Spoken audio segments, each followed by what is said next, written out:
Mahigit 200,000 pisong halaga ng hinihinalang shabu ang nakumpiska sa isang operasyon ng mga pulis sa bayan ng Sara, Iloilo.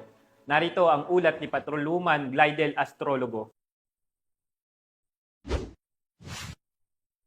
Arestado ang isang tagbantay ng Tianguis sa isinagawang matagumpay na buy-bust operation ng mga kapulisan sa barangay Alibayog, Sara, Iloilo. Nito lamang ika-25 ng Oktubre taong kasalukuyan. Ayon kay Police Lieutenant Brett Balopinos, Deputy Chief of Police ng Sara Municipal Police Station, nakilala ang suspect bilang si alias Marco, 41 taong gulang, walang asawa at residente ng nasabing barangay. Ang operasyon ay pinangunahan ng Sara Municipal Police Station katuwang ang Provincial Intelligence Unit at 2nd Iloilo Provincial Mobile Force Company. Sa sinagawang transaksyon, nabintahan si alias Marco ng isang sachet ng hinihinalang shabu na nagkakahalaga na 1,100 pesos. Nang siyasatin pa ng mga operatiba, na-recover mula sa kanya ang karagdagang 7 sachet ng hinihinalang shabu at ilang non-drug items. Sa kabuuan, sa humigit kumulang 32 gramo ng iligal na droga ang nakumpiska mula sa suspect na may tinatayang halagang 217,000 pesos ayon sa standard drug price value. Kasalukuyang nasa kustudiya ng Sara Municipal Police Station si alias Marco